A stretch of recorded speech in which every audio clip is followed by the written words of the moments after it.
Great good morning officers. मैं सुमित कुमार सिंह आप तमाम यूपीएससी एस्पिरेंट्स या फिर करंट अफेयर या अन्य कोई कम्पिटेटिव एग्जामिनेशन की तैयारी कर रहे विद्यार्थियों का इस भगत पुत्र ड्रीम आईएएस में आपका अभिनंदन करता हूं। माय डियर फ्रेंड्स, आज इस वीडियो में करंट अफेयर का एक टॉपिक देखेंगे जिसमें है कि आरबीआई रिपोर्ट। रिसेंटली आरबीआई ने एक रिपोर्ट जारी किया है, हाफ ईयरली छमाही रिपोर्ट, फाइनेंशियल स्टेबिलिटी रिपोर्ट जो है वो बैंकिंग सेक्टर को लेकर और एनपीए को लेकर, नॉन परफॉर्मिंग एसेट को लेकर।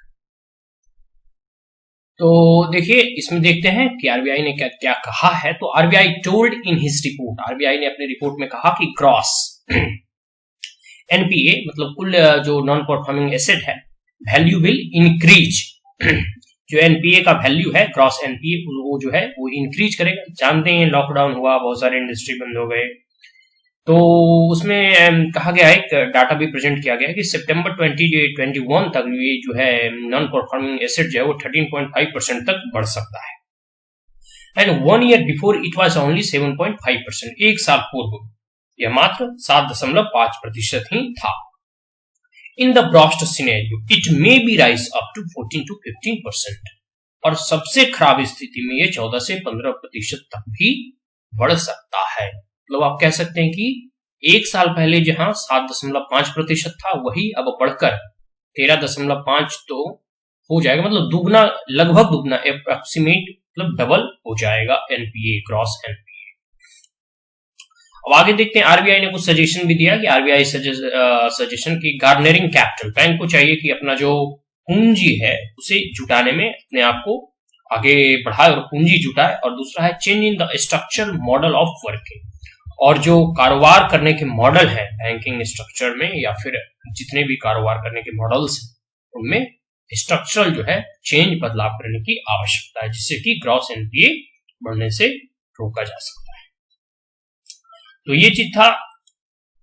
अब देखेंगे कि factors in the rise of NPA, जो नॉन परफॉर्मिंग एसेट थे उनके बढ़ने के क्या कारण थे। सबसे पहले जानते हैं कोविड-19 और लॉकडाउन। ये तो एकदम कह सकते हैं मूल जो केंद्र बिंदु है, सब इसी के इर्द गिर्द घूमता है। तो ये कोविड-19 और लॉकडाउन के कारण जैसे 3 मंथ जो है हमारी इकोनॉमी जो है वो डिक्रीज बाय 24%। 3 महीने तक लगभग जब लॉकडाउन रहा तो हमारा इकोनॉमी जो है 24% के दर से बढ़ा नहीं है, घटा है, डिक्रीज हुआ। इस पे ध्यान दीजिए, डिक्रीज हुआ है। हमारा जो अर्थव्यवस्था था वो 24% के दर से डिक्रीज हुआ। अगर डिक्रीज हुआ तो ये ऑब्वियसली है कि नॉन परफॉर्मिंग एसेट जो है बैंक का वो बढ़ेगा नहीं। आगे है कि bank credit growth was 4% only due to pandemic. Earlier it was 10 to 12%। पहले जो बैंक का क्रेडिट ग्रोथ होता था वो 10 से 12% तक होता था, तो नॉन परफॉर्मिंग एसेट में वो इक्वलाइज हो जाता था। लेकिन अब जो है वो क्रेडिट ग्रोथ जो इधर से है मात्र 4% में हो रहा था, इसके कारण, पैंडेमिक के कारण, जिससे कि एनपीए जो नॉन परफॉर्मिंग एसेट है बैंकों का बढ़ रहा है या बढ़ेगा। Close down of industry and MSME, जानते हैं कि सारे इंडस्ट्री वगैरह बंद हो गए थे, सिर्फ एसेंशियल कमोडिटीज और गुड्स के इंडस्ट्री खुले थे, एग्रीकल्चर सेक्टर ओपन था। लेकिन कह सकते हैं कि हमारा इंडस्ट्री टोटली इफेक्ट हुआ है, एमएसएमई सेक्टर पूरा इफेक्ट हुआ है इससे, लॉकडाउन से और कोरोना वायरस के कारण। तो इसके कारण भी जो है वो बैंक में असर पड़ता है। फिर not too much new investment, और इस कोविड-19 में जब पहले जो एग्जिस्टिंग इंडस्ट्री थे वो भी तो स्लो डाउन हो गया, उसकी भी मैन्युफैक्चरिंग सारे क्लोज डाउन थे, तो न्यू इंडस्ट्री की भी संभावना बहुत ही कम थी। जब अनलॉकडाउन हुआ तब धीरे धीरे अब हमारा जो इंडस्ट्री और हमारी जो इकोनॉमी है वो रफ्तार पकड़ रही है। लेकिन वो जो 3 महीना 24% के अंदर से जो डिक्रीज हुआ वो बहुत बड़ा मतलब कारक है एनपीए बढ़ने। आगे है कि what government had done in कोविड-19 to sustain the financial stability of the banks.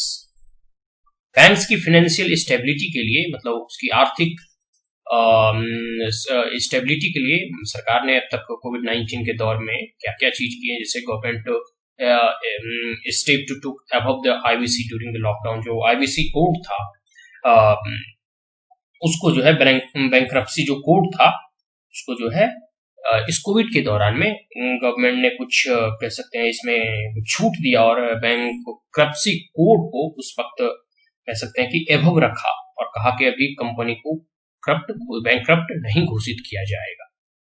Second में है relief in the repayment of the loan, loan को रिपेमेंट में भी उसे कुछ रिलीफ दिया, जैसे स्ट्रक्चरल, जैसे यहाँ दे है कि one time structure of the loan, loan को रीस्ट्रक्चर करके उसे, जैसे वो जो कामत कमेटी का रिकमेंडेशन था उसके अनुसार लोन को रीस्ट्रक्चर करके उसे उसका पेमेंट में को कुछ रिड्यूस करके, मतलब किसी भी तरह स्ट्रक्चर करके लोन को देने के लिए कहा जा रहा था। मोरेटोरियम वन टाइम सेटलमेंट इसी में है।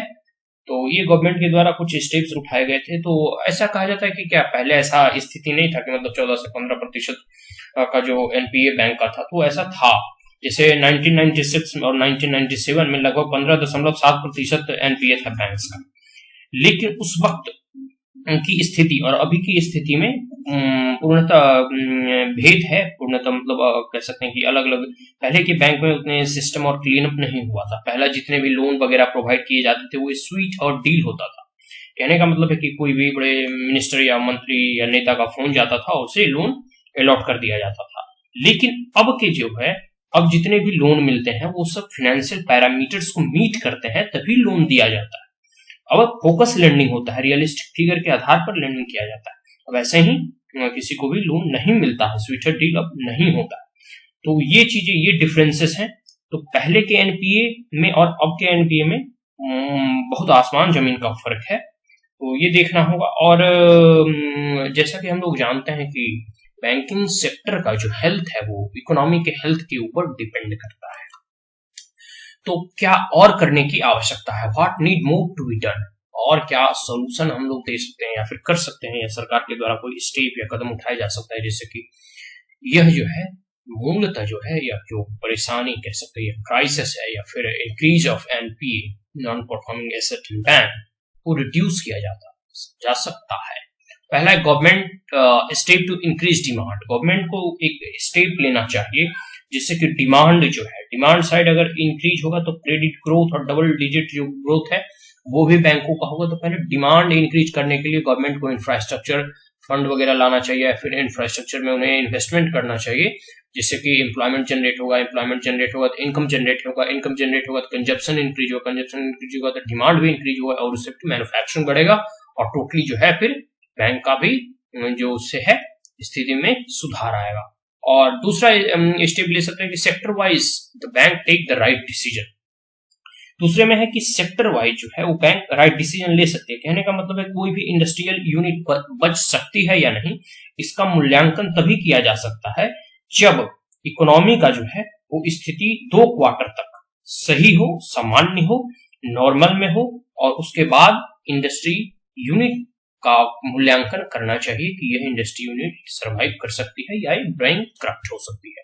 तो सेक्टर वाइज डिसीजन लेना है। जैसे अभी एग्रीकल्चर सेक्टर सही प्रगति कर रहा है, पॉजिटिव ग्रोथ में है, और कुछ मैन्युफैक्चरिंग सेक्टर में जैसे ऑटो इंडस्ट्री भी अभी पॉजिटिव ट्रांजैक्टरी में है।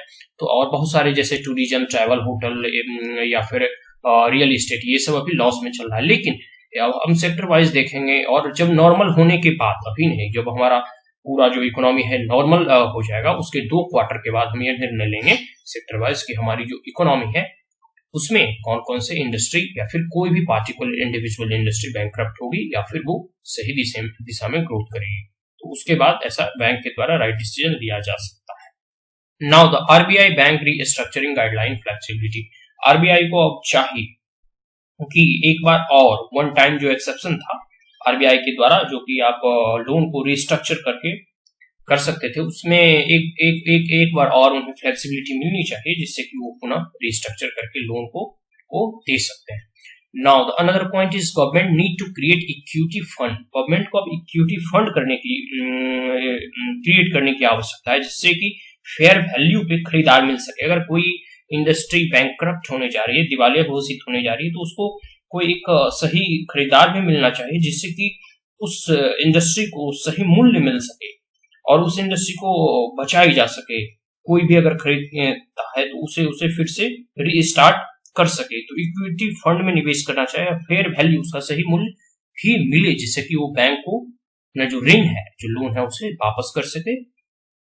तो एक और है, इसमें कुछ मॉडल्स बताए गए हैं। 2008 crisis and American model general motor cars, एक एग्जांपल दिया गया है कि जैसे अमेरिका में 2008 में या फिर पूरे विश्व में उस वक्त मंदी था, तो क्राइसिस आया था, तो एक एग्जाम्पल के थ्रू बताया जा रहा है कि इंडस्ट्री को कैसे बचाया जा सकता है। जो बड़े बड़े इंडस्ट्री हैं, जैसे जनरल मोटर कार का यहाँ उदाहरण दिया गया है कि दुनिया की उस समय की सबसे बड़ी ये कार कंपनी थी, जो कि बैंकक्रप्ट हो गई थी, दिवालिया हो गई थी।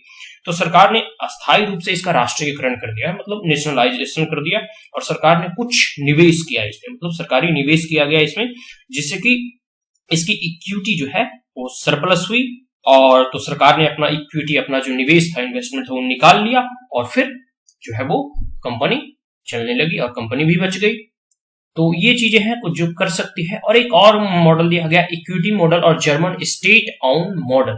एक जर्मनी का मॉडल है कि जर्मनी में जितने भी अभी स्टिमुलस पैकेज मिले हैं इकोनॉमी को रिवाइव करने के लिए, उसमें एक इक्विटी मॉडल है और जर्मनी स्टेट ऑन मॉडल, जिसमें क्या है कि जितने भी स्ट्रेस एसेट है, जो मतलब अभी मंदी के हालत से गुजर रहा है, उसको सरकार टेक ओवर कर लेती है, उसका रिवाइवल करती है, उसका फिर से वैल्यूएशन करती है, फिर उसे सेल कर देती है, जिससे की है कि बिजनेस और इंडस्ट्री वो बच जाता है। तो इस मॉडल को जर्मनी स्टेट ऑन मॉडल कहते हैं।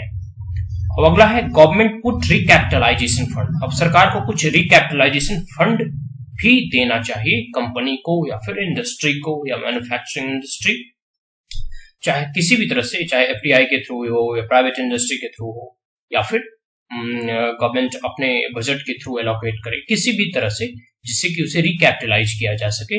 बैंक्स को भी रिकैपिटलाइजेशन करने की आवश्यकता पड़ेगी due to increase in NPA non performing asset. Now 3 year plan revival model, ये 1-2 साल का नहीं, इसमें हमें ग्रेजुअली 3 ईयर वर्क करना होगा। एक साल में ऐसा नहीं कि हम रिवाइव कर जाएंगे, तो 3 ईयर का प्लान या 5 ईयर प्लान मॉडल हमें अपनाना होगा, so that our economy gradually will revive and the industry will also survive and the NPA of the bank will gradually decrease. अब है कि हम लोग जानते हैं कि बैंक्स हेल्थ जो है वो डिपेंड करता है upon the health of the economy. जैसा हमारी अर्थव्यवस्था होगा वैसा ही हमारे बैंक्स के भी हेल्थ होंगे। तो जैसे जैसे हमारा इकोनॉमिक रिवाइवल होगा वैसे वैसे बैंक्स का एनपीए भी डिक्रीज करेगा और बैंक भी सॉलिड होते जाएगा। तो अभी जो मतलब वीडियो में कहें इतना ही, और एक रिपोर्ट था जिसका मैंने पॉइंट वाइज समरी यहाँ आपके समक्ष प्रस्तुत किया। आशा करता हूँ कि वीडियो आपको अच्छा लगा हो। Thanks for watching, like share and subscribe my channel Magadh Putra, presented by Sumit Kumar Singh, dream IAS. So thank you once again, have a great day.